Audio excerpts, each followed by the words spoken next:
Ako po si Marciano. Ayos naman ang buhay ng aking pamilya noon. Maayos ang aking trabaho at may maayos na sahod. Ang asawa ko pong si Leslie ay isang housewife. May nag-iisa kaming anak noon, si Julie. Dalaga na po ito noon. Maganda ang aking anak at laging sumasali sa mga beauty contest at lagi po itong nananalo. Mataas din ang kanyang mga grado sa eskwelahan, kaya wala kami naging problema ni Leslie kay Julie. Ngunit isang araw, lahat po ay nagbago. Ang aking masayang pamilya naging malungkot at puno ng bangungot. Nagsimula po ito kay Julie. Pagdating ko po ng trabaho, lagi niyang sinasabi sa akin na meron daw tricycle driver ang laging nakatingin sa kanya, lalo na kapag lumalabas ng eskwelahan. Araw-araw daw niyang nakikita ang lalaki. Sinabi ko na lang na wag niya nang pansinin yun, baka nagagandahan lang sa kanya. Pero natatakot daw talaga si Julie at gusto na nga raw niyang lumipat ng paaralan. At para lang mawala ang kanyang takot, pumayag ako. Lumipas po ang mga araw. Nagulat po ako sa muling sumbong sa akin ng anak ko. Ang sabi ni Julie, parang may sumusunod daw sa kanya noong pauwi siya galing school. Minsan kasi ginagabi na siya dahil sa ginagawa niya. At ang aking kapatid na lalaki na si Mario ang sumusundo kay Julie. Sabi ko baka napapraning lang siya dahil nga sa mga lalaking tumitingin sa kanya. Kasi nga 'di ba maganda ang anak ko. Binaliwala ko lang po ang mga sumbong niya. Ngunit isang gabi noon, nag-alala ko dahil gabing-gabi na, wala pa rin po si Julie. 8:00 na po ng gabi. Hanggang sa sumapit na po ang 8:30, dumating po ang kapatid ko. Pero hindi po kasama ang anak ko. Ang sabi ni Mario, naghihintay daw siya sa labas ng school. Ngunit hindi raw lumabas si Julie. Hinanap niya sa loob ng school tsaka sa paligid ng lugar, pero wala daw doon yung anak ko. Hindi ko alam ang gagawin ko nun. Umiiyak na ang asawa ko. Naghanap kami na naghanap. Humingi kami ng tulong sa kapulisan, sa mga kakilala namin, sa mga kapitbahay. Ilang araw pa ang lumipas. Hindi pa rin namin nakikita si Julie. Hanggang sa 1 linggo na po ang lumipas. Sa pagkakataong na yon, may nakakita na po kay Julie.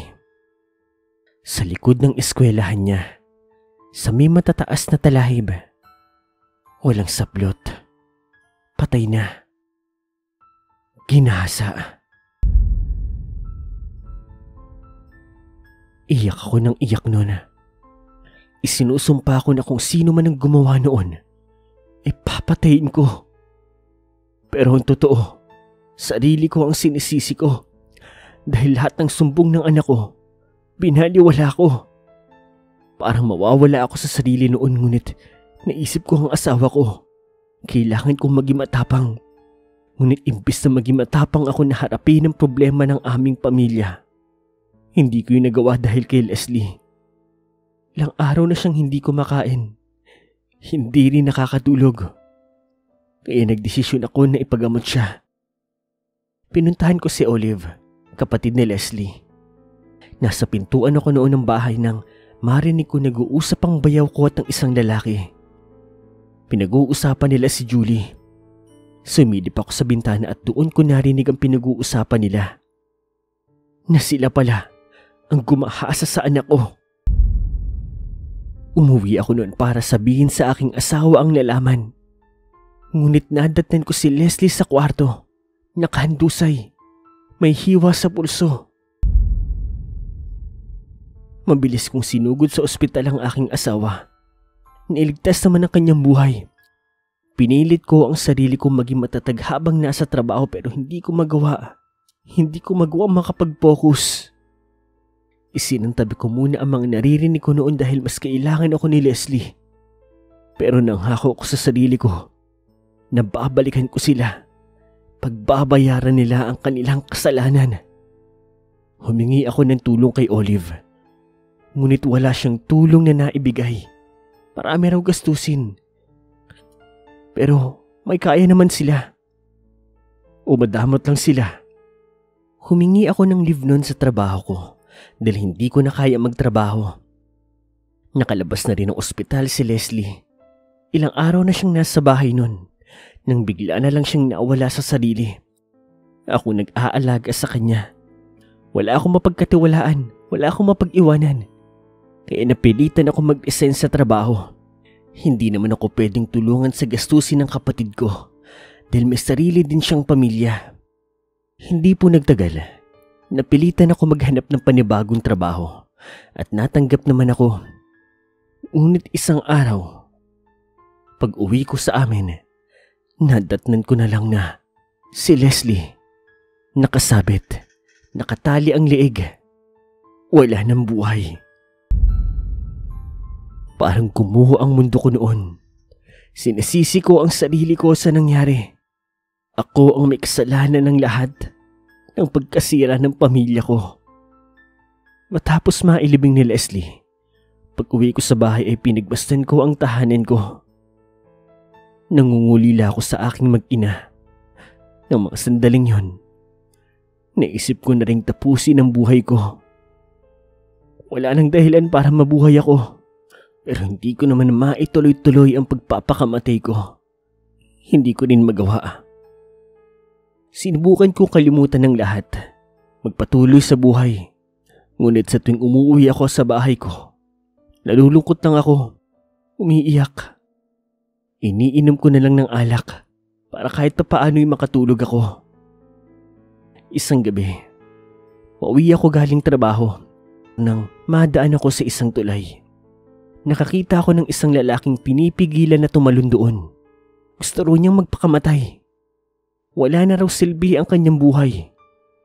Hanggang sa hindi na nila napigilan, tumalon ang lalaki sa tulay. Sigawan, iyakan ng mga tao. Napaisip ako noon, namatay na ang lalaki. Kaya nawala na ang mga iniisip at problema niya. Naisip ko noon, papaano kung tumalo na lang din kaya ako sa tulay? Tsak wala na akong problema. Hindi na magiging miserable ang buhay ko. Tapos na. Sa trabaho, tuliro ako. Iniisip ko kung tama ba ang gagawin ko kaya pati trabaho ko naapektuhan na rin. Pinapagalitan lang ako at inalis sa trabaho. Tapos noon, nagpunta ako sa tulay. Desidido na ako. Kailangan ko na talagang tapusin ang buhay ko. Pagod na ako. Tumayo ako sa harang sa gilid ng tulay. Tatalo na ako. Nakapatong na ako. Inaalala ko na lang ang memorya ng mag-ina ko. Ngunit maya-maya, bigla pong may nagsalita sa aking likuran. Napalingon ako sa aking likod. Isang nilalang. Itim na itim ang balat. Makapal ang kanyang balahibo. Pula ang kanyang mata. Sino ka? Magpapakamatay ka? Bago mo gawin yan, magiganti ka kaya muna. Yon ang eksaktong sinabi niya sa akin. Sa kabilang banda, oo nga no, hindi pa nga pala ako nakakapaghiganti. Gumawa nun sa anak ko. Dahilan para naging ganun ang misis ko. Masyado ako nagpakain sa kalungkutan, sa depresyon. Kapag nagpakamatay ako, tsak di namang mapupunta ako sa impyerno. Bakit hindi ko palubusin? Ganoon din naman eh. Kung gusto mong maipagiganti ang mag-ina mo, tutulungan kita. Tutulungan kitang makamit ang hustisya bago mo tuluyang wakasan ang buhay mo.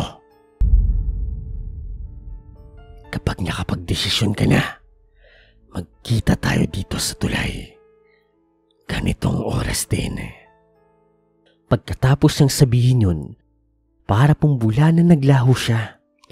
Naisip ko nga noon, baka sinaniba na ako ng demonyo. Kasi kung ano-ano na ang nakikita ko. Pinag-isipan kong mabuti ang bagay na yon.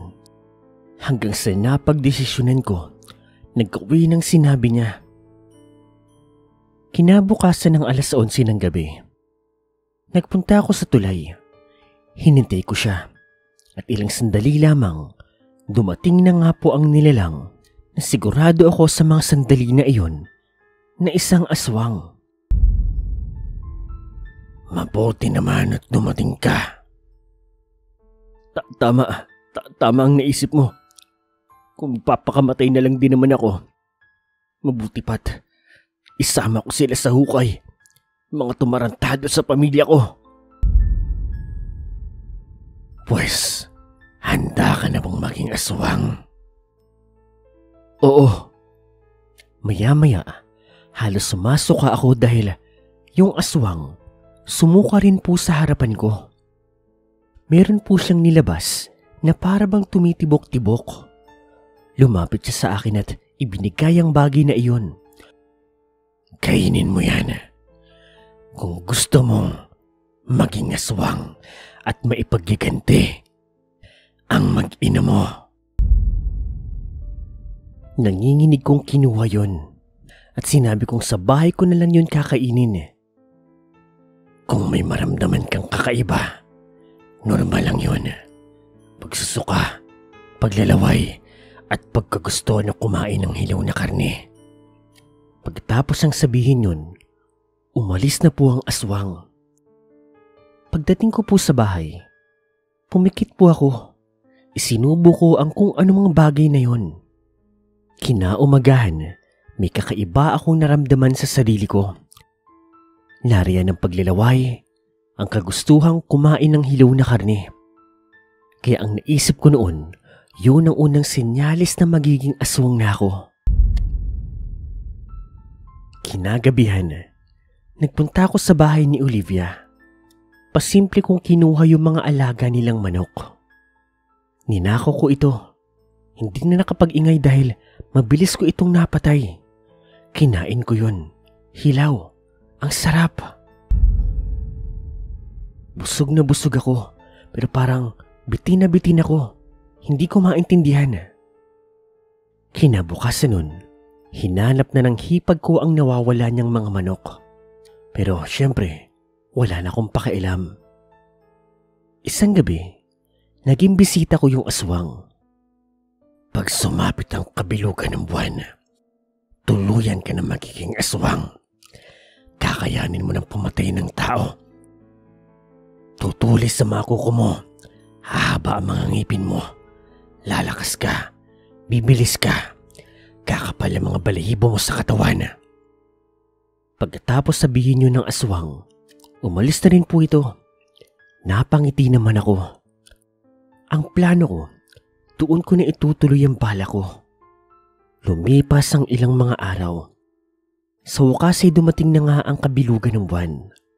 Naging ganap nga akong aswang. Higit pa sa inaasahan ko ang nangyari sa akin. Naging halimo nga ako. 12:00 ng madaling araw. Nagpunta ako sa bahay ng lalaki na kabarkada ng aking bayaw. Nakiramdam ako at sumilip sa bintana ng bahay nito. Nakita ko ang lalaki na mahimbing na natutulog. Gumawa ako ng ingay na ikinagising niya.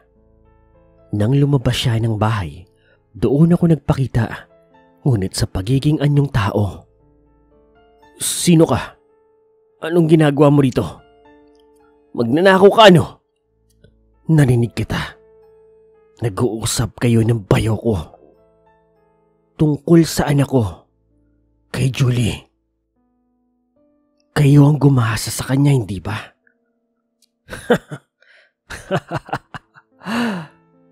Oh, ano naman? Teka pare, ang sarap ng anak mo ha. Tumawa-tawa ang lalaki, dahilan para ikaigting ng galit ko. Mabilis akong nagbago bilang aswang. Natakot naman ang lalaki. Nagsisigaw siyang pumasok sa loob ng kanyang bahay. Ngunit mabilis kong sinira ang pinto. Nahawakan ko siya. Sumigaw siya nun. Hingi siya ng hingi ng tulong. At bago pa makalabas ang kanyang mga kasama sa bahay, mabilis kong tinukot ang kanyang puso. Mabilis siyang namatay. Bago pa tuluyang makalabas ang mga tao doon sa bahay na iyon, mabilis na akong kumaripas ng takbo at walang nakakita sa akin. Mabilis naman akong tumakbo sa bahay ng bayaw ko. Ganon din ang naaktuhan ko. Lasing, nasa may sopa. Mahimbing na natutulog. Sa galit ko, walang ano-ano ay dinukot ko ang kanyang puso habang tulog siya. Hindi niya na nagawang magising pa. Mabilis akong tumakbo papunta sa bahay. Dala-dala ko ang mga puso nang walang hiya sa anak ko. At walang ano-ano, kinain ko ng sabay ang kanilang mga puso. Napakasarap.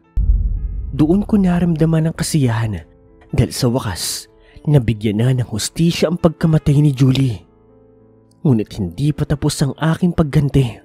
Si Olivia, ang kapatid mismo ni Leslie. Hayop siya.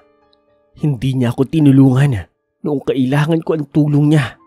Kinabukasan nun, nabalitaan kong tinutugis na ang aswang na pumatay sa bayaw ko at sa lalaki. Para akong baliw na tumatawa lang sa bahay ko dahil sa kamatayan nila. Kinabukasan ng gabi, nagpunta ako sa bahay ni Olivia. Nagtago ako sa gilid ng bahay. Nanonood siya ng telebisyon. Gumawa rin ako ng ingay para mapalabas si Olivia. Binulabog ko ang kanyang mga alagang manok. Lumabas naman ng tanga na babae na yon. At nakita ako na nasa gilid. Marciano, anong ginagawa mo dyan? Ikaw bang magnanakaw ng mga manak ko? Wala ka talagang kwenta. Kaya namatay ang kapatid ko pati ang pamangkin ko eh. Lumapit po si Olivia sa akin na ikinangiti ko naman dahil sa paglapit niya, nagbago na ako ng anyo. Natakot si Olivia pero hindi na ito nakapagbigay pa ng reaksyon dahil mabilis ko itong sinakala. Ano? Sino makapangyarihan sa atin ngayon? Nasaan ang pera mo? Agad-agad, kinagat ko po siya sa kanyang liig. Para ako nakatikim ng sariwang karne noon. Napakasarap ng kanyang dugo. Pagkatapos kong kunin ang kanyang puso, iniwan ko siya roon. Kinain ko rin ang kanyang puso. Kinabukasan, mabilis na kumalat ang balitang namatay na nga si Olivia. Nagpunta ako roon at nakita ang aking ginawa. Naroon ang galit ko pero sa kabilang banda, para akong nagsisisi. Isa lang ang naisip ko noon. Para matakasan ng mga nagawa ko, kailangan ko na magpakamatay. Tutal, nabigyan ko na rin naman ng hustisya ang pagkamatay ng mag-ina ko. Siguro ayos na para mawala sa mundo. Mali ang ginawa ko. Niligay ko sa kamay ko ang batas. Pero ano nga ba ang batas?